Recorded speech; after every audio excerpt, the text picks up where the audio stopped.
안녕하세요. 선성열입니다. 저번 시간에 작년에 11월 달에는 한국사 이야기에서 위만조선의 무역전쟁에 대해서 이야기했습니다. 요즘 우리가 이 무역전쟁, 관세라든지 이런 걸 둘러싼 무역전쟁이 많습니다. 그러한 것을 계기로 해서 이번에는 사만시대 중국과의 무역전쟁에 대해서 이야기하고자 합니다. 결과적으로는 한국 고대국가 발달의 국제적 계기를 이루었다는 점을 강조하고자 했습니다. 본 주제는 중등 역사교과서나 대학 교재에도 언급조차 되지 않은 사만시대의 역사 이야기입니다. 이 사만시대에 대해서는 아주 간단하게 처리되고 있습니다. 이렇게 대한민국 제도권의 역사 교육에서는 주로 정치사 위주이거나 외교사, 전쟁사가 중심이었습니다. 이러한 역사 유행 과정에서 바탕이 되는 것은 경제사입니다. 모든 국가의 흥망성쇠는 바로 이 경제에 달려 있습니다. 현재 우리나라가 경제가 매우 어렵습니다. 제가 한 달 전에 경북의 어느 시군으로 다녀보니까 한참 관광 시즌인데도 사람이 거의 없었습니다. 어떻게 이렇게 되었는가 할 정도로 걱정도 되고 한심스럽기도 했습니다. 그만큼 그 국가나 민족의 발달에 가장 중요한 것은 바로 경제, 돈을 중심으로 하는 경제라는 겁니다. 이 경제 발달의 중요한 요인 중에 하나가 무역이므로 여기서는 무역 갈등을 중심으로 다루어 보고자 합니다. 이 고대국가의 성립 과정에서 또 하나 중요한 것은 기존의 우리들은 모두 다 그 민족이나 그 국가의 내부적 요인만 따졌습니다. 그런데 그에 못지않게 중요한 것은 바로 국제적 계기라는 겁니다. 외부의 간섭을 안 받고 자력으로 뭘 한다는 그런 이야기를 합니다. 그렇게 되면 사실은 국제사회에서 고립되어 버리거든요. 현대에 이르기까지 해당 민족, 지역, 사회의 정치적 과정뿐만 아니라 이 무역, 외교 등 국제적 계기도 매우 중요하다는 것입니다. 이 사만에는 78개의 소국이 있었다. 이 국가는 국이라고 하면 국가가 아니니까 앞에 적을 소자를 붙입니다. 작을 소자를. 사만은 이제 마한, 진안, 변안으로 마한은 경기, 충청, 전라도, 경상도의 경남 지역이 사실은 옛날에 가야와 신라는 동서로 남북을 경계로 동서로 존재했지만은 사실 이 변안과 진안은 경남과 경부로 거의 나눠지는 게 맞습니다. 사만의 78소국은 군장 사회로서 이 군장이 이제 우리나라 말로 하면 당군 왕금의 왕금도 임금이라는 뜻입니다. 왕은 훈독입니다. 뜻을 빌려온 거고, 금은 임금할 때 금자를 이제 소리를 빌려온 거죠. 훈독과 음독이라고 그런 말을 씁니다. 이 군장이 임금이 지배하는 정치단입니다. 철기를 다량으로 부장한 널무덤, 즉 목감묘. 관은 시신만 묻고 부장품은 그 관 바깥에다가 둡니다. 이 널무덤을 군장사의 징표로 보고 사만의 소국은 국업을 중심으로 여러 음락을 제하지 못했습니다. 그래서 권력의 수수관계를 유지되었다는 거죠. 상호 인정관계입니다. 이제 하급 지배자가 상급 지배자 임금에게 세금처럼 집단조세, 공납을 바치면 그냥 그걸 끝나는 게 아닙니다. 이 임금은 그 부족장이나 시족장들에게 대외 무역을 통해서 가지고 입수한 것들을 등급에 따라 하사를 합니다.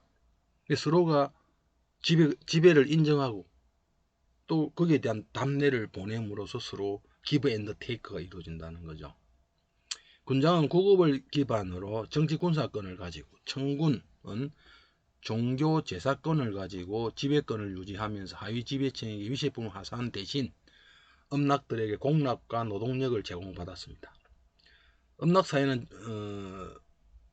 그 부족장이 지배자입니다. 그 아래에 여러 자연 마을에 시족장 마을, 가부장 마을 이런 게 있습니다. 가부장 마을 해봐야 한 서너 가구, 시족장 해봐야 한 10가구 내외, 부족장이 사는 음락 중에 락은 이제 마을이고 읍은 타운입니다. 빌리지가 아니고. 그래서 여기는 좀 한 몇십 가구 되는 곳이죠. 음락은 그 이후에도 계속 보면 그 사회 기본 단위입니다. 그래서 삼국시대는 촌이라고 이제 부르는 거죠. 이 촌을 몇 개 모아서 또 행정촌이라고도 하고, 요즘 같으면 한 2개의 읍면 정도의 크기입니다. 이게 고대 국가의 말단 행정구역으로 계속 남아 있습니다. 그 다음에 이 6개의 연맹 왕국이 존재합니다. 여기서 통폐합이 이루어져 가지고 신라 백제 가야가 되는 거죠. 근데 그것도 좀 다르죠. 그죠? 영상학력 전라남도 지역은 또 다른 왕국이 있었다. 이렇게 이 530년대까지 가는 거예요. 뒤에 가면은 사만의 경우 서기 2세기 후반에 연맹 왕국이 등장합니다. 우리는 보면 내부적인 걸로 뭐가 발전이 되는 그거는 좀 안 맞습니다. 외부적인 어떤 국제사회의 변화와 연동되어서 한국 사회 내부에도 변화가 일어나고 발전이 일어납니다. 교류가 생기고 그런 것이거든요. 그 계기는 중국 후한 왕조가 말기에 외척 한간의 발호로 인해 가지고 염철 전매제가 폐지돼 버립니다. 이 소금은 어떤 의미가 있느냐? 이 여부리가 소금을 가지고 천하를 통일하는 자금으로 썼다는 이야기입니다. 소금.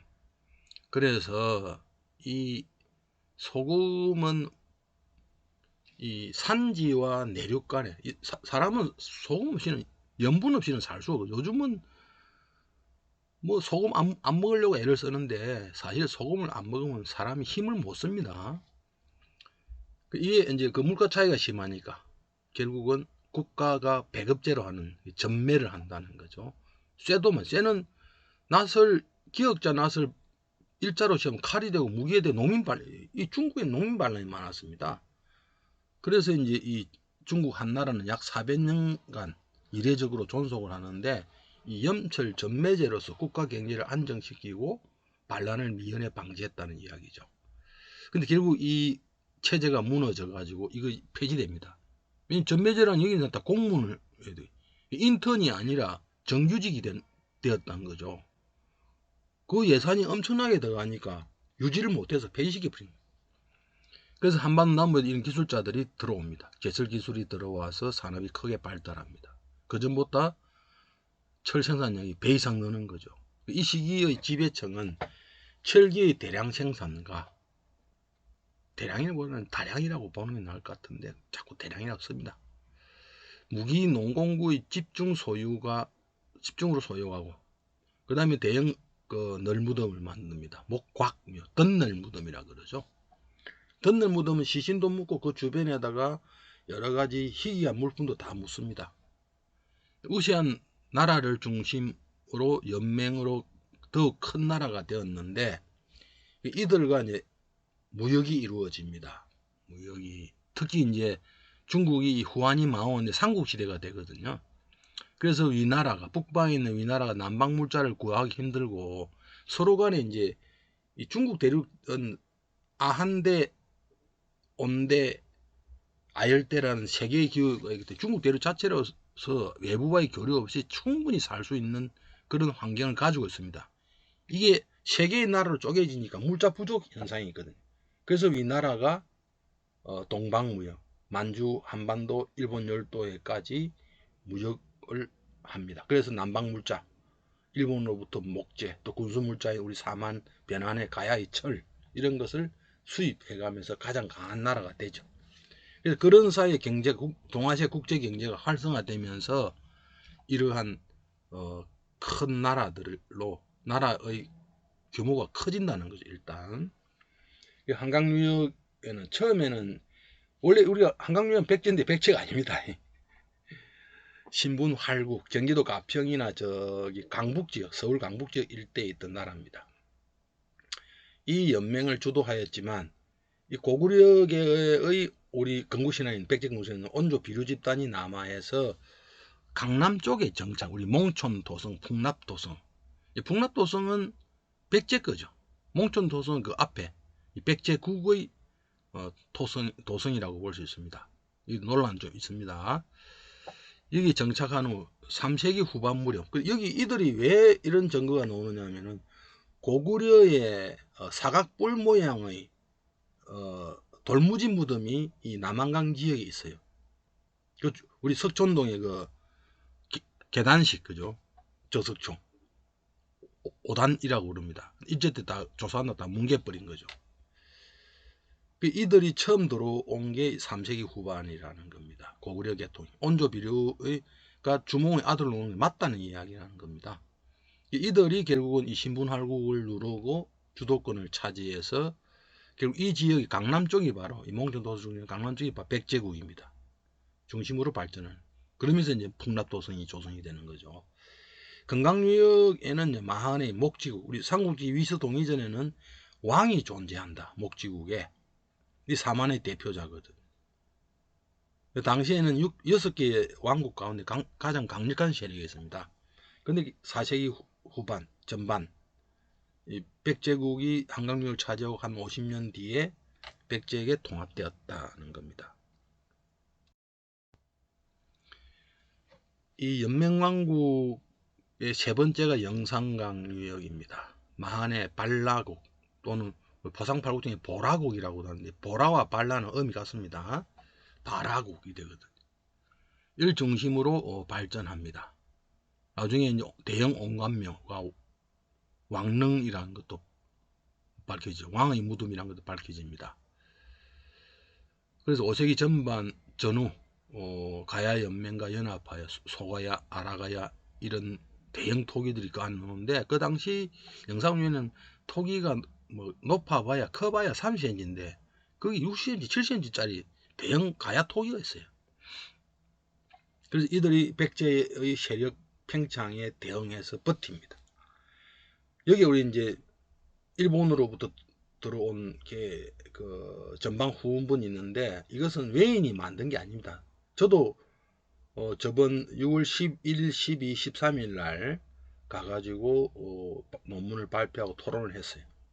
토론해가 이것은 외인이 만든 게 아니고 이 영상유역의 사람들이 이 망명해온 외인 집단을 용병으로 부리면서 그 우두머리에게 자기들의 묘제를 만들어 준 겁니다. 덩치가 크다고 해서 그게 권력을 상징하는 것은 아닙니다. 매장 주체권은 조그만해요. 뭐 한 너댓 평짜리 정도밖에 안 됩니다. 우리가 보통 10평이 넘거든요. 매장 주체부 크기가. 그러다가 결국 530년대 백제에게 병합되고 말았습니다. 지금은 만왕국이란 말을 쓰고 있죠. 남해안 지역에는 변안의 중부 경남에 있는 알라국을 중심으로 발전했다가 처음에 이 알라도 존재가 없다, 고학적인 유적이 없다 했는데 그 경상대 조영재 교수가 이야기했는데 좀 할 말을 읽게 만들었습니다. 최근에 그 사만 초기 무덤들이 발견이 된 거죠. 진동 쪽에 함안에서 이렇게 옛날에 마산이라 그랬죠, 그죠? 그쪽에 무덤이 있습니다. 그 진동만을 끼고 이 해외 교역이 이루어지거든요. 무역이 550년대 신라에게 병합이 됩니다. 낙동강유역은 단연 이 구야국 또는 가락국이라 그러죠. 요즘은 가락국이 고유한 용어라고 가락국이라고 보통 부릅니다. 그 다음에 이제 동로국, 부산의 동로국. 최근에 이제 밝혀진 게 양산에 접도국이 있었다. 제가 주장하는 거고 여러 번 발표를 지금 하고 있습니다. 이들이 바로 철의 왕국, 그죠? 철 생산을 기반으로 하여 성립하였고, 이제 이 접도국은 사실은 좀 이때보다는 4세기 이후라고 봐야 됩니다. 합류를 한다는 거죠. 그래서 낙랑군 대방군과 교섭하였고 일본 열도의 외와도 밀접하게 교류했습니다. 이게 이제 와전대가 인날부무설이 되는 거죠. 근데 여기 엄청난 서든 임팩트가 옵니다. 바로 강개통 남정으로 우리나라 국제관계는 다시 다루겠습니다만은 이 연맹이 와에 대해서 쇠퇴하게 됩니다. 급격히 쇠퇴한다는 이야기를 하죠. 마지막이 바로 이 동해안 지역, 진안의 사로국과 울산의 우유국을 주축으로 발전합니다. 이 사로국은 내륙이기 때문에 발전할 수 있는 게 없습니다. 울산은 바로 바다를 끼고 있거든요. 여기 등장하는 게 바로 석시 집단입니다. 3세기 말립에서 4세기 전반에 진안 소국들을 정복하고 4세기 후반 신라국가로 성장하게 되었습니다. 고구려의 도움으로 엄청나게 앞서 보았듯이 삼한 지역은 6개의 경제 끈역, 정치 경제 끈역이 있었습니다. 이 당시 이 조위, 이 3세기 전중엽경에 중국에 있었던 이 조위는 적극적인 동방 경제 정책을 쓰게 됩니다. 그 이유는 다음과 같습니다. 자급자족적인 중국, 중국은 기후가 다양합니다. 아한대 기후, 온대 기후, 아열대 기후 이렇게 지역이 해당되기 때문에 물산이 아주 다양합니다. 그렇기 때문에 거기에서 난 물산의 중국 대륙 자체적으로 자급자족이 가능하다는 거죠. 이러한 중국 대륙의 통일 왕조인 이 후한이 이 220년경이 되면은 이 오촉 3국 세 나라로 분열됩니다. 그래서 물자 유통이 부실하게 됩니다. 이렇게 되면은 상당히 물자 부족 현상을 느끼게 되고 경기 침체 현상이 나타나기도 합니다. 이 북방의 조이는 아한대 기후라고 할 수 있는데 그 위협 세력인 요동 지역의 공손시를 타멸하고 낙랑군과 신설한 대방군을 접수하여 동방 정책을 시행하였습니다. 이 조조의 위나라는 이 동방으로 가는데 가장 이 장애물이 되었던 요동의 호족, 이 공손시를 타멸하고, 이 공손시가 이 낙랑군과 이 대방군을 새로 만듭니다.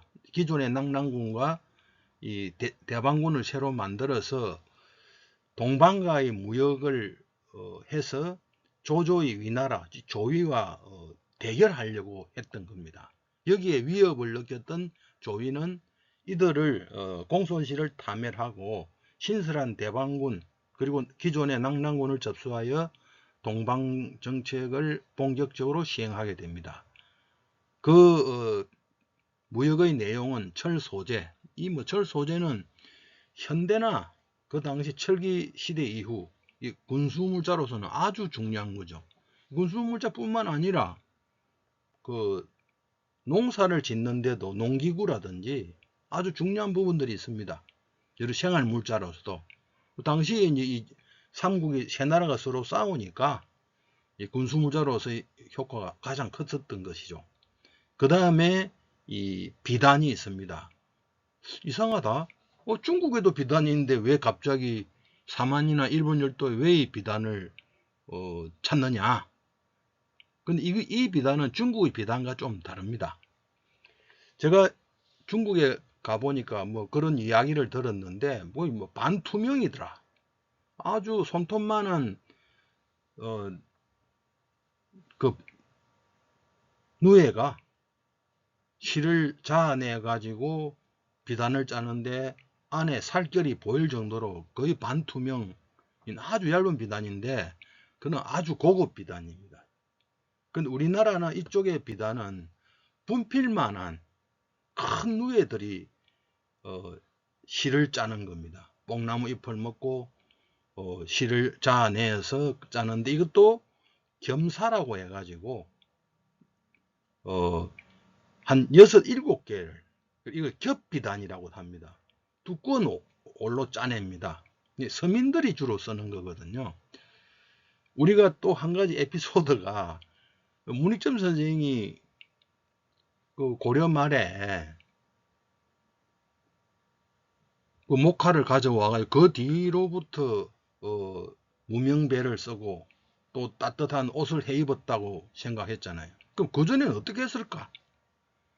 그전에도 그런 따뜻한 옷감이 있었습니다. 이게 바로 이 겸사로 만든 겸포라는 겁니다. 이것을 가시로 뜯으면, 표면을 뜯으면 보풀라즈가 돼가지고 그 수건처럼 그렇게 되어서 여러 겹을 하면은 옷으로 입을 수 있고, 또 이것을 피자의 도우처럼 쌓아가지고 바느질로 누비서 하면은 비단 이불이 됩니다.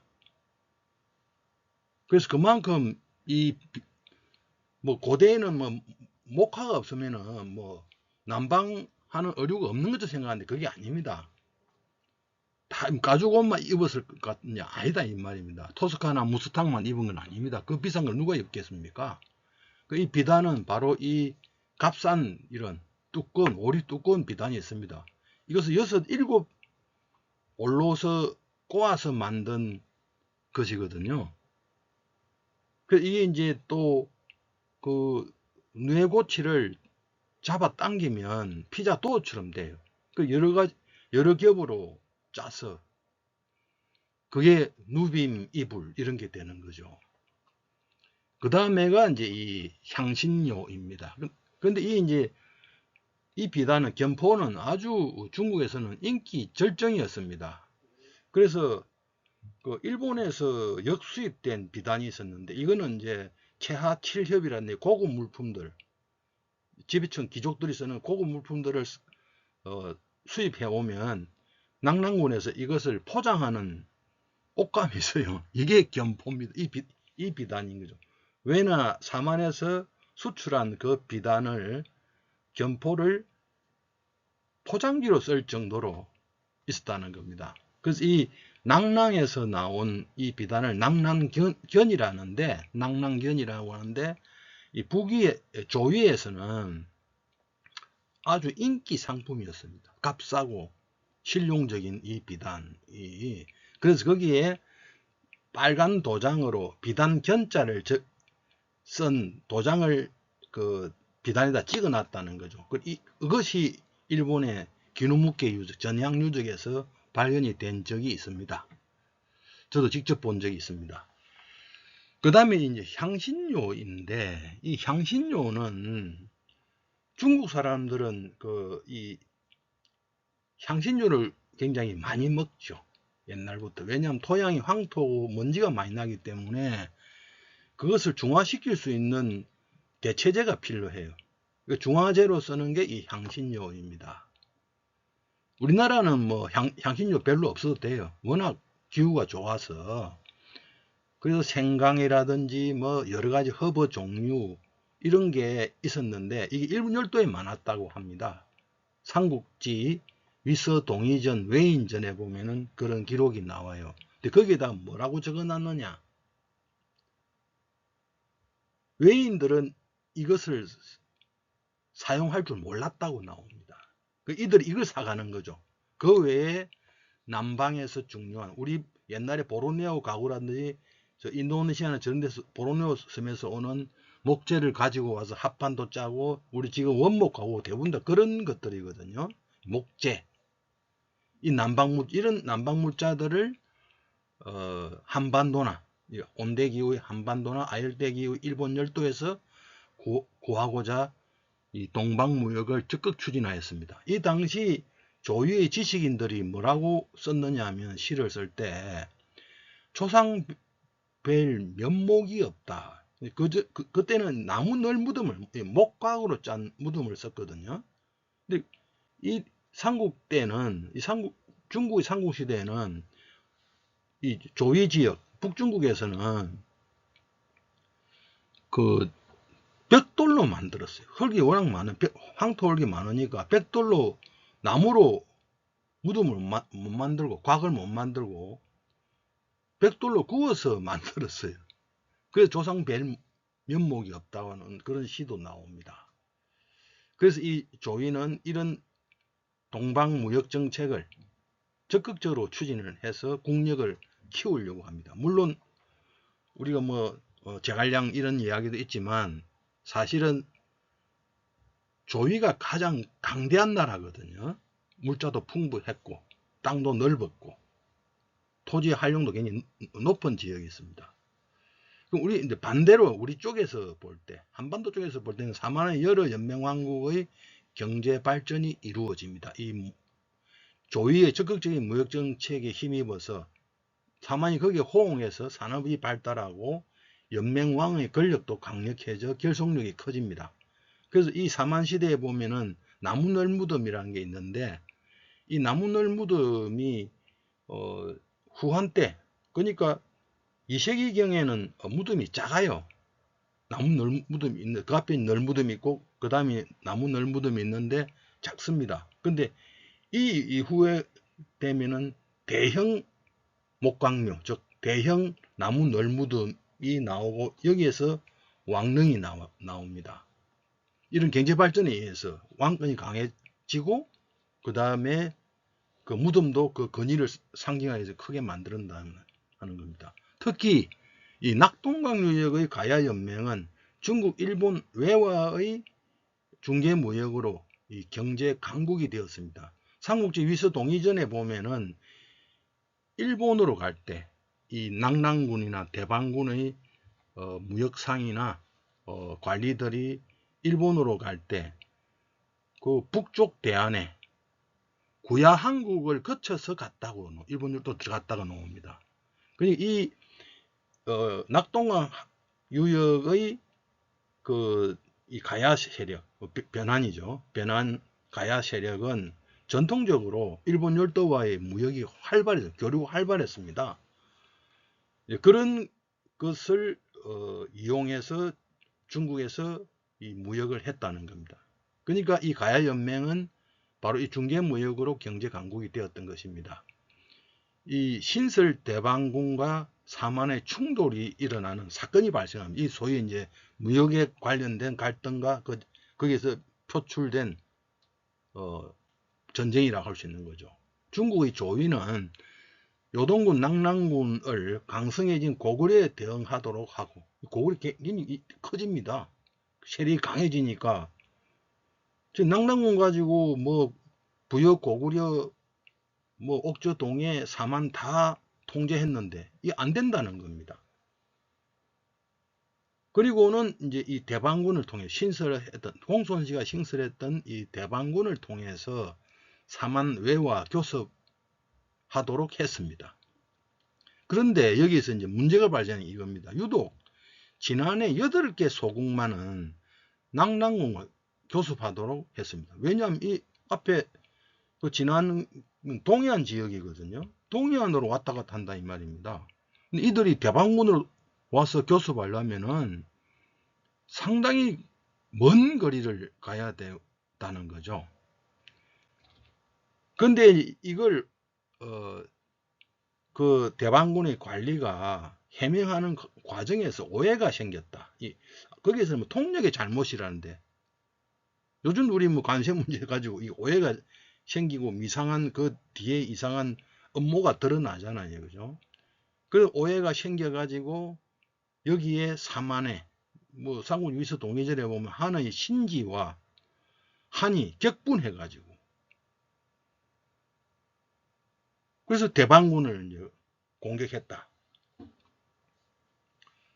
근데 그 위서 동의전 한전에 보면은 군태수가 그 전쟁에서 전사했다고 나와 있습니다. 그래 놓고 뭐라고 했는 갑자기 그 기록에는 드디어 한을 멸하였다 이렇게 나와요. 좀 이상한 기록이거든요. 진 것도 이긴 것으로 그렇게 사실은 왜곡된 것이고 사실은 사만 세력이 대방군과 싸워서 이겼다 하는 겁니다. 사만 전체하고 항해도 지역인 대방군은 그 차이가 크죠. 물론 낙랑군, 대방군이 다 합동으로 사만과 전쟁을 했습니다.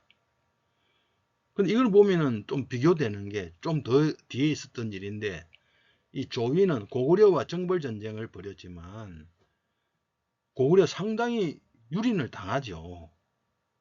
근데 물론 이 고구려와 정벌 전쟁을 벌인 것은 조위의 그 정규군이 온 거죠. 근데 낙랑대방군의 군사력으로 사만을 정벌하려다가 크게 실패하고 이들의 요구를 받아들여서 무역을 활성화했습니다. 자기들은 당장 시급한 게 그거였기 때문에 그랬던 것입니다. 이런 것도 이제 우리가 또 주목해야 될 부분입니다. 그런데 갑자기 이제 국제 정세에 변화가 옵니다. 이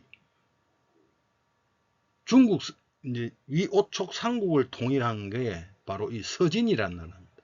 우리 뭐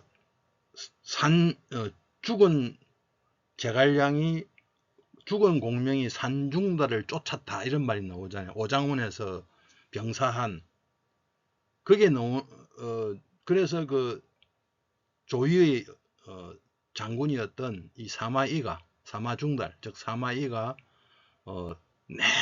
제갈량과 싸워서 다쳤거든요.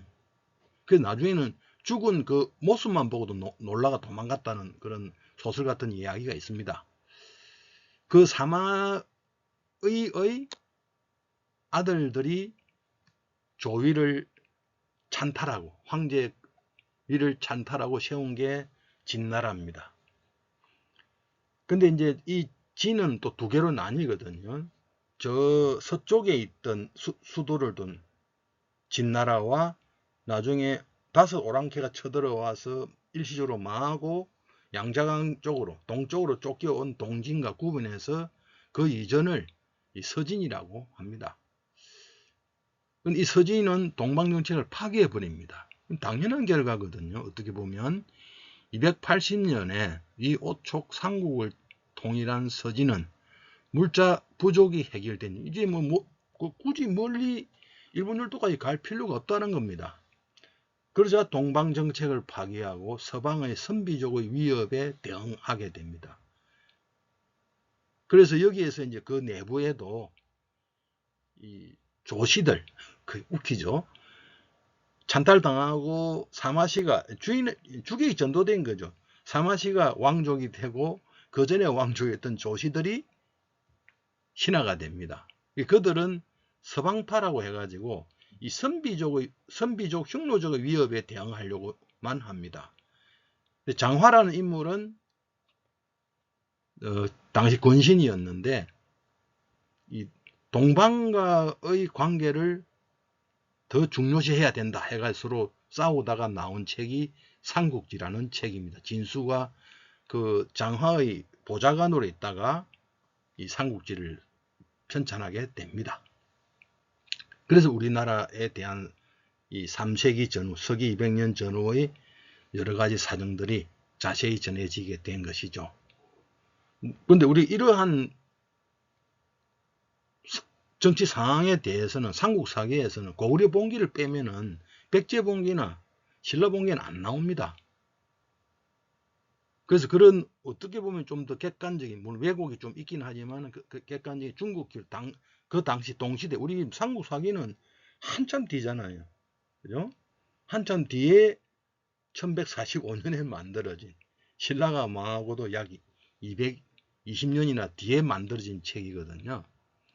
근데 이 당시 280년대에 만들어진 삼국지라는 책으로서 그 당시의 정세를 알아볼 수가 있다는 겁니다. 근데 그 기록하고 고고학적인 상황하고 거의 일치합니다. 어쨌든 이 서진이 동방정책을 파괴하니까 사만의 연맹왕국이 대응하게 됩니다. 이 갑작스런 정세 변화에 대해 이들은 요동반도에 있던 교섭기관인 동의교위부에 나아가 교섭을 추진하였습니다. 그러나 이것은 서진이 황제의 건의를 국제적으로 알리려는 목적이었지 경제적인 무역 대표부는 아닙니다. 그래서 효과를 거두지 못해 경제가 일시에 침체되게 됩니다. 이렇게 되니까 각 연맹 내부의 갈등이 커지기 시작합니다. 이렇게 되면서 이 당시 국가 체제에 어떤 변화가 생기게 됩니다. 이 연맹왕은 그 무역을 통해서 강해진 힘을 통해서 자기 소속의 소국들을 정복하게 됩니다. 각 연맹은 내부 소국들을 통제하고 반발하거나 다른 연맹으로 이탈하는 소국들을 정복합니다. 연맹왕은 빠르게 집권력을 행사해서 그 자기가 정복한 지배하는 전체 공간에 대한 집권력을 통치력을 강화시킨 거죠. 이걸 중앙집권이라고 합니다. 그 중앙집권 국가를 만들어 갔습니다. 백제는 보면 좀 더 일대 이제 가장 괄목할 만한 이 세력이 백제인데, 앞에 6개의 그 권력 중에서 건강유역, 우리 목지국 진앙, 그 전에 가장 강력한 세력이었던 목지국 진앙이 있었던 건강유역을 통합하여 급성장하게 됩니다.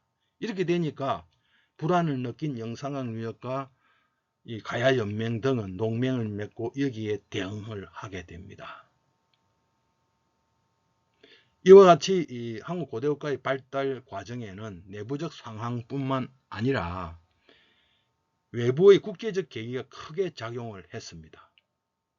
제가 여기서 말씀드리고자 하는 것은, 우리가 뭐 타율성론, 뭐 내재적 발전론, 뭐 이런 걸 가지고 이야기를 하는데, 이 내재적 발전론 가지고는 자기 나라 역사를 이해할 수 없습니다.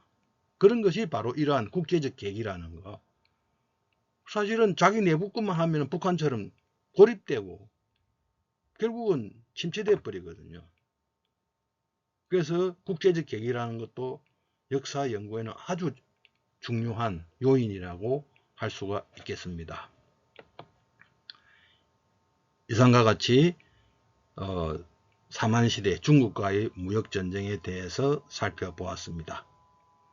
들어주셔서 감사합니다.